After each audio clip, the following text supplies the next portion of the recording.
Alkisah dahulu kala, ada sebuah kerajaan besar bernama Kerajaan Jenggala. Kerajaan ini dipimpin oleh raja bernama Raden Putra. Raden Putra adalah raja yang arif dan bijaksana. Raden Putra memiliki seorang permaisuri dan juga seorang selir. Sang permaisuri adalah wanita yang cantik parasnya dan lembut hatinya. Istriku, belilah sesuatu untuk dibawa kembali ke istana. Para penjual di sini sangat ramah dan baik. Iya, Kakanda. Kita berkeliling dahulu. Siapa tahu nanti ada barang yang aku suka. Raden Putra sangat menyayangi permaisuri.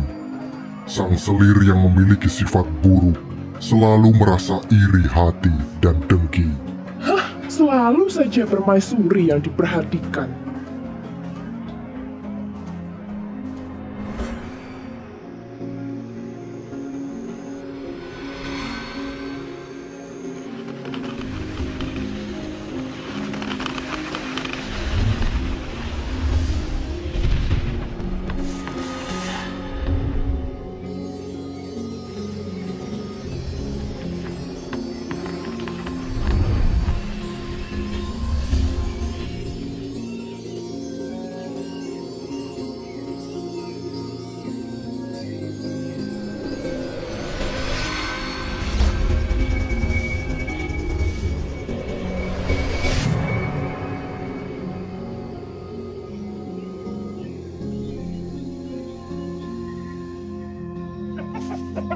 Di sisi lain, sang raja mempunyai kegemaran memelihara ayam untuk diadu. Ayamnya sangat banyak dan terawat dengan baik. Hingga saat ini, ayam jago milik kerajaan adalah ayam yang terkuat dan belum pernah kalah. Ayam-ayamku ini memang yang terbaik. Tidak ada yang bisa mengalahkan ayam ini di Jenggala. Orang-orang yang ingin mengadu ayamnya pasti akan pulang dengan kekalahan.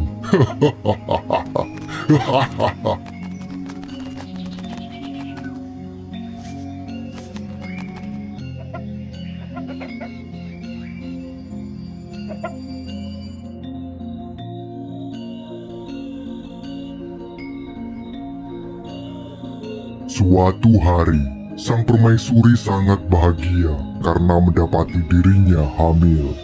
Setelah sekian lama menunggu, akhirnya keinginan itu dikabulkan. Raden Putra semakin perhatian kepada permaisuri. Aku sangat senang sekali mendengar kabar jika kau tengah hamil, istriku. Iya, Kakanda. Semoga kelak anak kita tumbuh menjadi anak yang pandai dan bijak seperti ayahnya. Itu sudah pasti, istriku. Anak ini akan menjadi anak yang paling hebat dalam sejarah Jenggala. Kau harus memperhatikan kesehatanmu dan juga calon anak kita. Selir yang telah mendengar berita bahwa permaisuri hamil sudah tak bisa membendung amarahnya. Dia ingin sekali menyingkirkan permaisuri dari istana. Bagaimanapun caranya, aku harus segera menyingkirkan wanita itu. Kalau ini dibiarkan, aku sendiri yang akan tersisih dari kerajaan ini. Aku harus menyusun rencana secepatnya.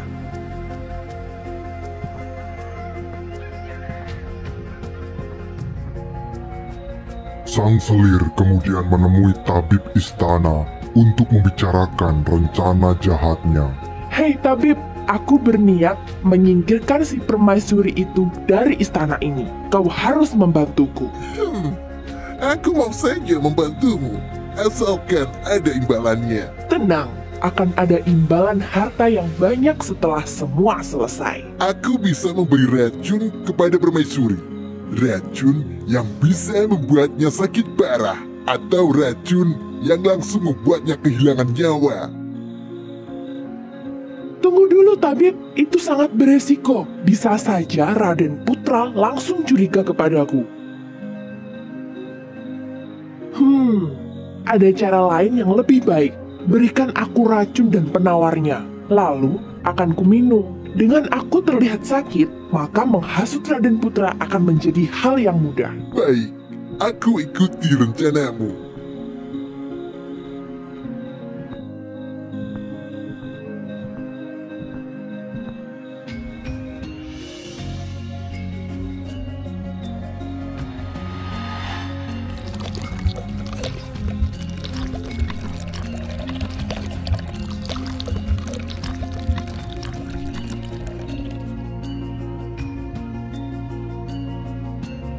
Sang selir kemudian meminum racun pemberian tabib.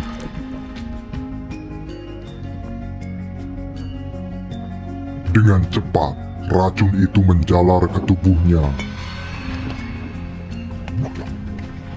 Sang selir merasa kesakitan dan muncul penyakit aneh pada tubuhnya.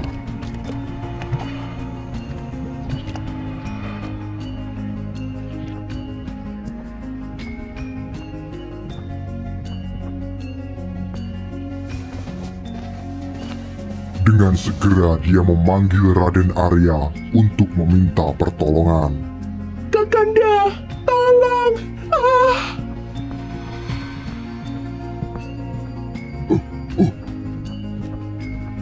Apa yang terjadi denganmu? Ada apa ini? Aku tak tahu Kakanda. Setelah makan makanan dari permaisuri, tiba-tiba tubuhku seperti ini. Aduh, sakit Kakanda. Tolong aku. Tunggu sebentar. Akan kupanggilkan tabib kerajaan untuk memeriksamu.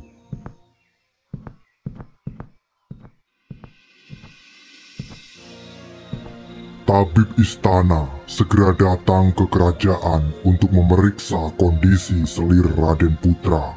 Angkat tanganmu, Tuan Putri. Ini sangat parah. Jika terlambat, kau pasti akan kehilangan nyawamu. Apa yang terjadi, tabib? Sepertinya selir Baginda telah diberi racun yang sangat kuat. Ampun Baginda, saya curiga ada orang yang mau mencelakainya. Apa? Racun? Siapa? Tidak mungkin ada orang yang... Permaisuri yang telah meracuniku. Aku sangat yakin dia pasti ingin menyingkirkan dari sini. Aduh, sakit. Aku tak kuat Kakanda. Tolong. Selir yang licik itu menghasut sang raja agar segera menghukum permaisuri. Dengan ditambah hasutan tabib kepercayaannya, Raden Putra yang awalnya ragu, kini semakin yakin. Dia tak habis pikir kenapa permaisuri sungguh tega sekali kepada selirnya.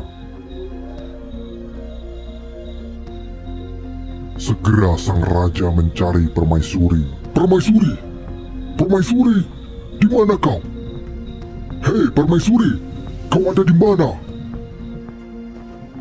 Raden Putra yang amarahnya sudah memuncak kemudian menyuruh Patih untuk membuang permaisuri ke hutan. Sungguh kau adalah perempuan yang tak punya hati. Tega sekali kau meracuni selirku. Apa maksud Kakanda? Aku tak melakukan apapun. Kenapa aku difitnah ingin membunuh selir? Dia sudah aku anggap adikku sendiri, Kakanda. Jangan kau pikir dengan memelas seperti itu aku akan mengampunimu. Cepat Patih, buang dia ke hutan dan habisi dia. Aku sudah tak sudi melihatnya lagi di sini. Kakanda, tolong dengarkan aku. Aku tidak melakukan... Cepat bawa pergi perempuan ini, Patih, atau kau juga akan aku singkirkan. Baik, Prabu.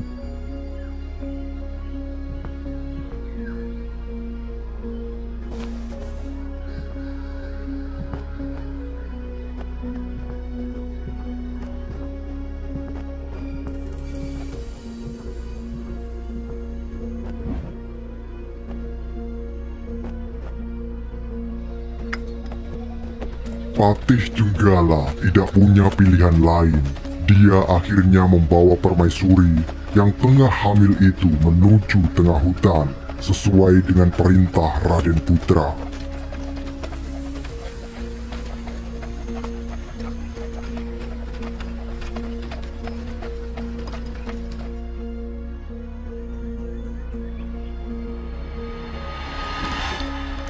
Setelah permaisuri dibawa pergi Patih, Selir segera meminum obat penawar yang diberikan Tabi. Tubuhnya seketika sembuh seperti sedia kala. Dia sangat senang karena rencananya berjalan lancar.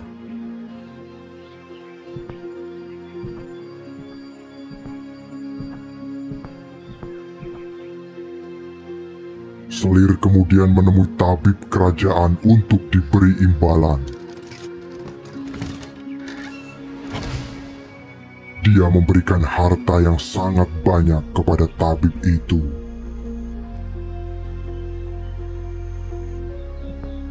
Sang tabib pun senang menerima pemberian Selir itu.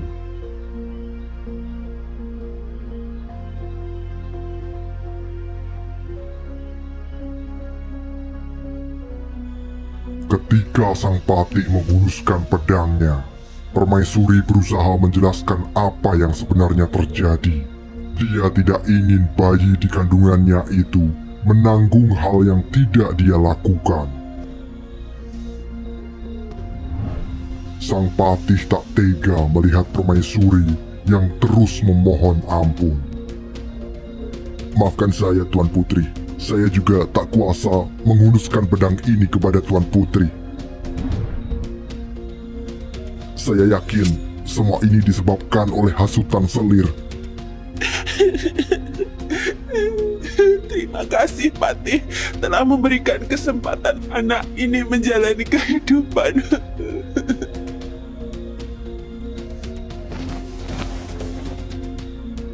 Saya akan membuatkan gubuk di tengah hutan ini untuk Tuan Putri tinggal. Selebihnya tentang Baginda Raja, biarkan saya yang mengurus. Semoga Raden Putra tidak mencelakaimu karena telah membiarkanku hidup.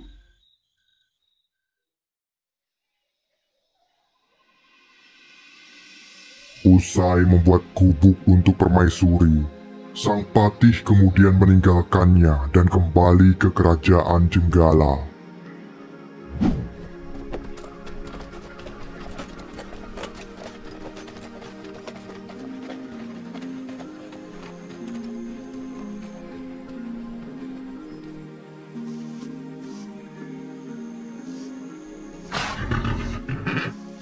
Di tengah perjalanan, dia mencari rusa untuk diambil jantungnya sebagai ganti permaisuri.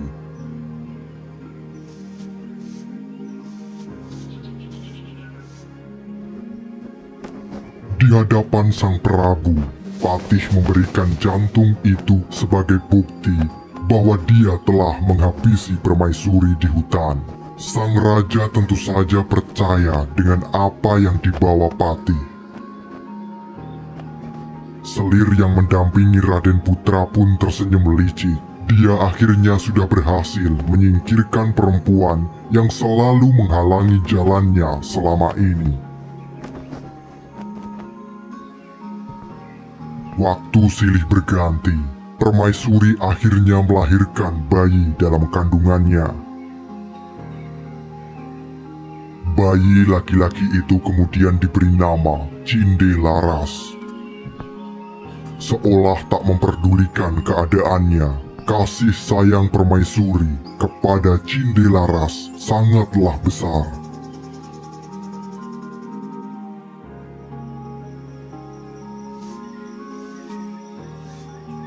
Beberapa tahun berlalu, Cinde Laras kini tumbuh menjadi seorang anak yang tampan dan cerdas. Setiap pagi, Cinde Laras membantu ibunya mencari kayu bakar di hutan.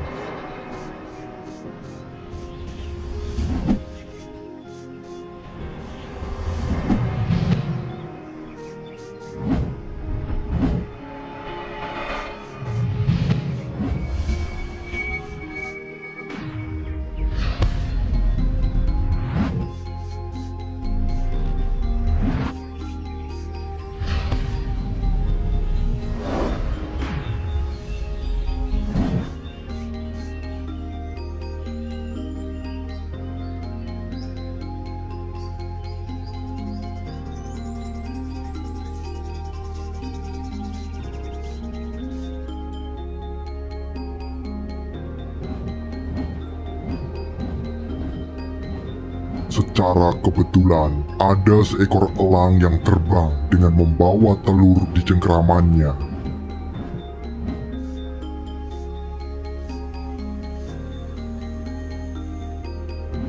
Telur itu terjatuh di dekat Cindelaras. Hah? Apa yang baru saja jatuh tadi ya?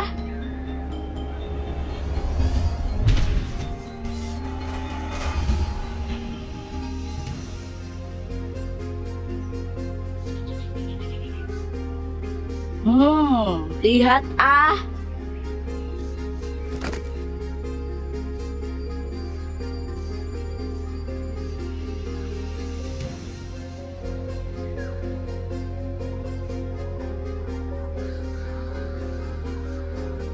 Terkejut Cindelaras ketika melihat sebutir telur yang cukup besar.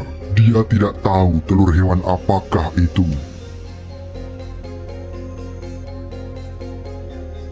Karena Cindelaras menyukai telur itu, akhirnya dia membawanya pulang untuk dirawat.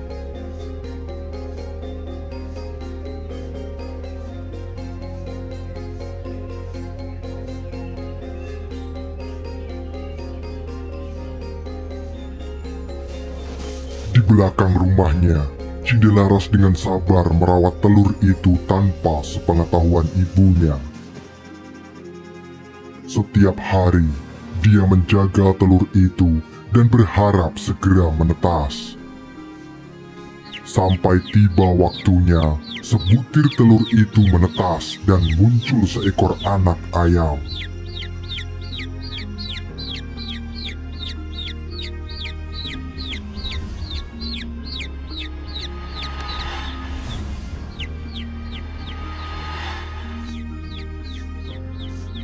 Betapa girangnya Cindelaras melihat ayam kecil yang lucu itu.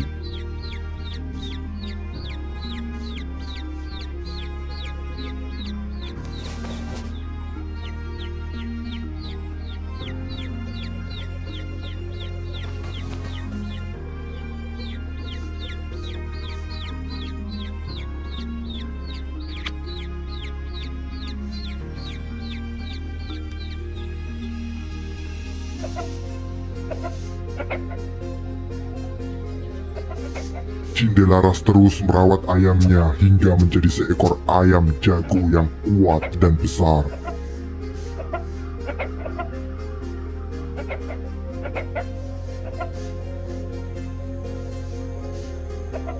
Suatu hari, dia ingin memandikan ayamnya.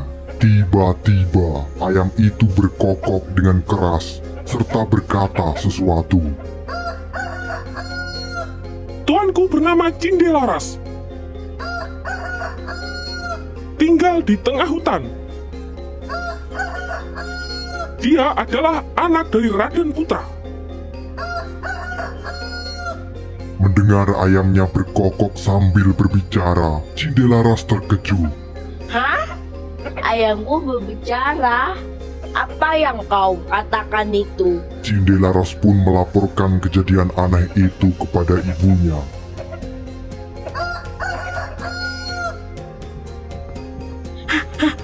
Ibu, siapa Raden Putra?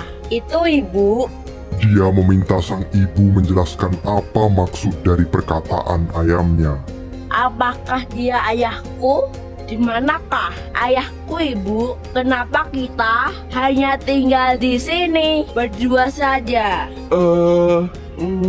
Kenapa kau menanyakan itu, Nak? Kau sudah bahagia tinggal bersama ibu. Kau tak perlu lagi mencari siapa ayahmu. Aku ingin tahu, Ibu. Ayam ajaibku terus-menerus mengatakannya. Ayam? Berbicara? Huh? Baiklah Cindelaras, ibu akan menceritakan kepadamu siapa ayahmu dan kenapa kita tinggal di tengah hutan ini. Ibunda Cindelaras menceritakan kisah pilunya kepada sang anak.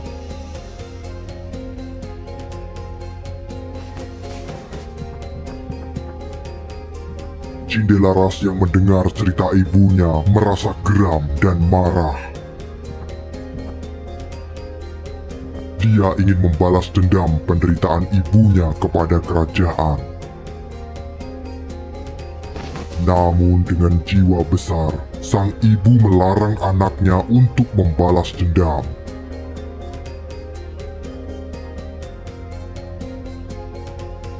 Dia menasihati Cindelaras untuk menjadi anak yang tabah dalam menghadapi cobaan.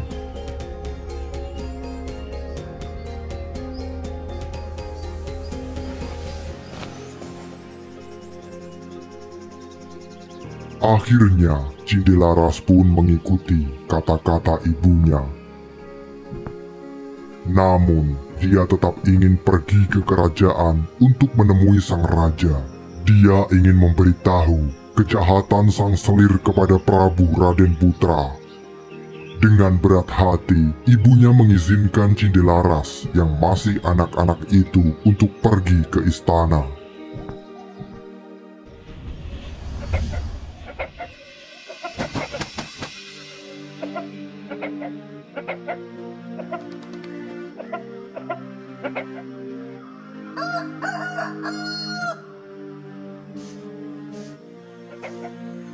Esok paginya, Cindelaras berangkat menuju kerajaan Jenggala dengan ditemani ayam saktinya.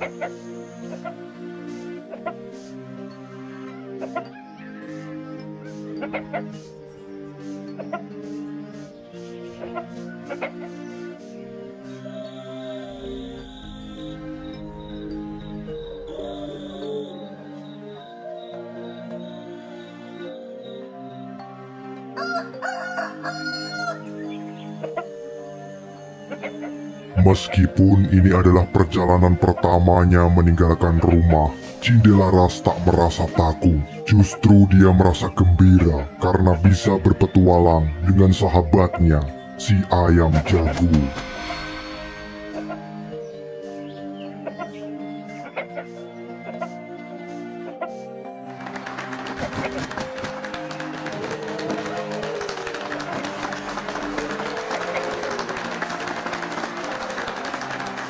Pada suatu ketika, ada kerumunan yang sedang mengadu ayam.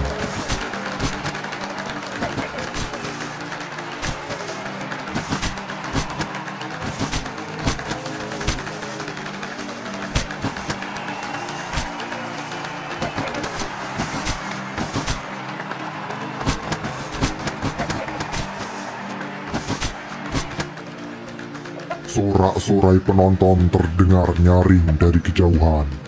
Cindelaras yang melihatnya bergegas mendekat.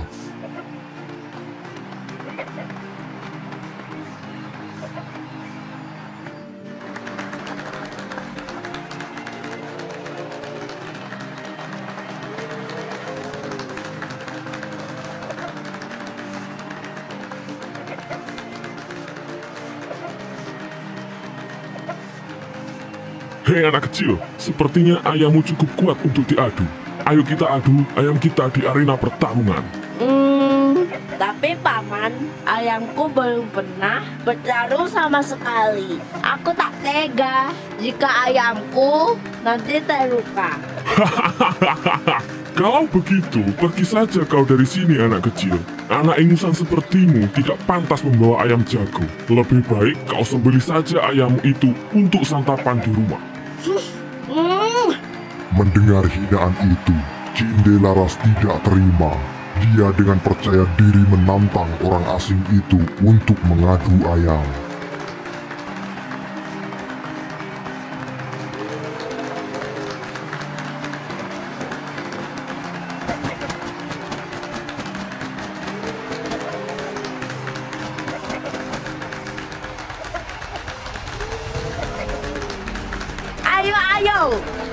Ayo, ayam sakti, kau pasti bisa.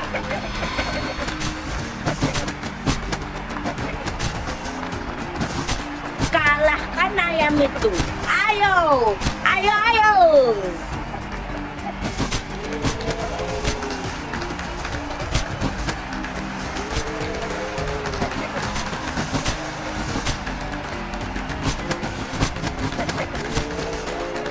Teriakan penonton menggelegar. Mereka yang awalnya meremehkan ayam Cindelaras kini menjadi sangat takjub dengan kekuatan ayam sakti itu.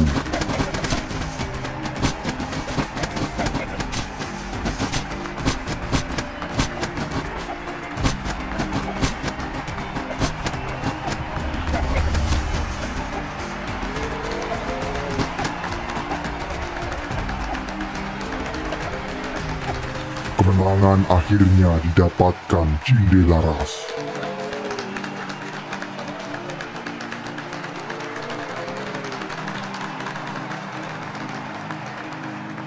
Sembari dia berjalan menuju kerajaan, dia juga mengadu ayamnya di beberapa tempat.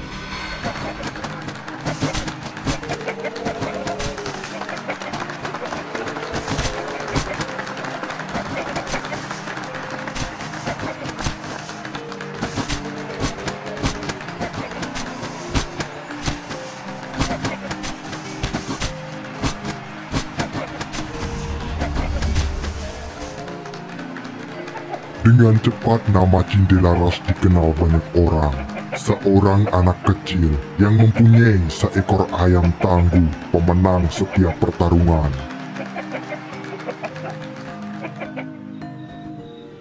Kabar tentang Cindelaras kini didengar oleh sang raja.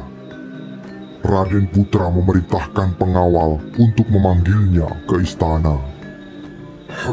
Bawa kemari anak kecil itu. Aku ingin mengadu ayamnya dengan ayam kerajaan.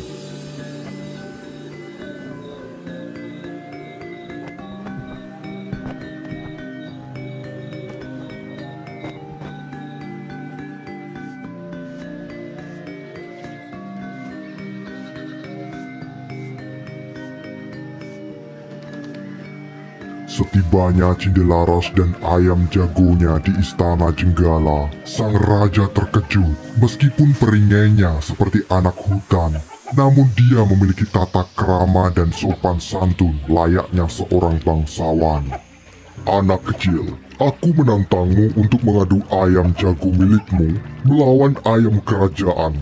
Apakah kau bersedia? Apa imbalan yang hamba dapatkan jika menang, Paduka?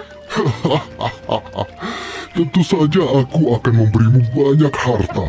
Tapi, jika kau kalah, kau harus memberikan ayammu itu kepadaku. Ampun, Paduka. Hamba mau bertanding jika Paduka memberikan kekuasaan atas kerajaan ini. Jika hamba menang. Wah, menarik sekali. Kau sepertinya sangat percaya diri sekali dengan ayammu itu. Baiklah, akan kusiapkan arena tanding untuk ayam kita.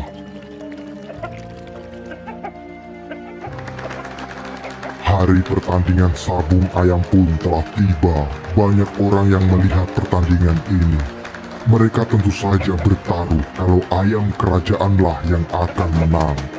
Raden Putra memilih ayam terbaiknya untuk terjun ke medan pertarungan.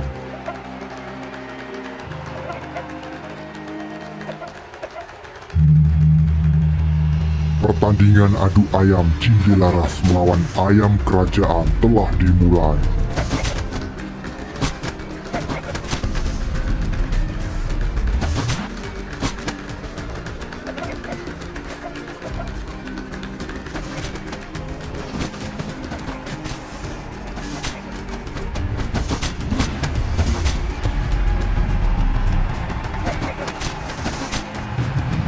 Pertarungan berlangsung sengit.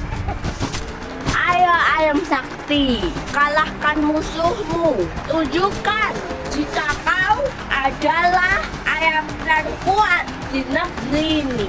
Ayo.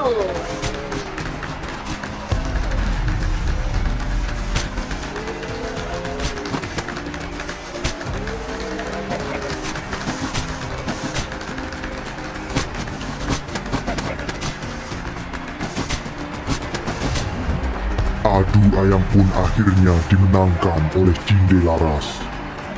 Hore, menang!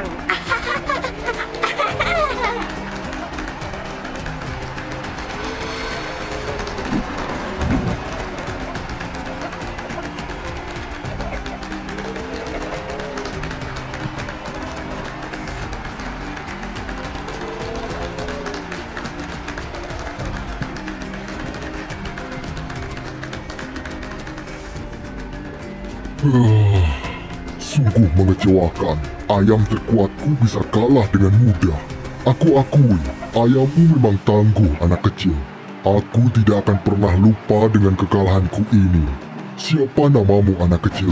Belum sempat Cindelaras menjawab, tak disangka ayamnya tiba-tiba berkokok dengan keras. Nama anak ini adalah Cindelaras. Dia adalah anak Raden Putra. Dari permaisuri yang dibuang di tengah hutan. Hah? Ayam itu bisa bicara? Tidak mungkin. Ayam itu kemudian berkokok sambil menceritakan semuanya, termasuk kelicikan Selir dan tabib yang memfitnah permaisuri. Mendengar semua itu, Raden Putra sangat marah kepada Selir dan tabib.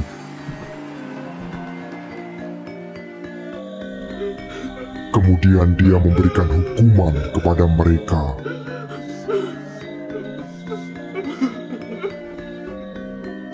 Sang raja sangat menyesal dan meminta maaf kepada permaisuri atas perlakuannya dahulu. Permaisuri dan Cindelaras akhirnya dibawa kembali ke kerajaan dan hidup di istana. Mereka pun menjalani hari-hari dengan bahagia.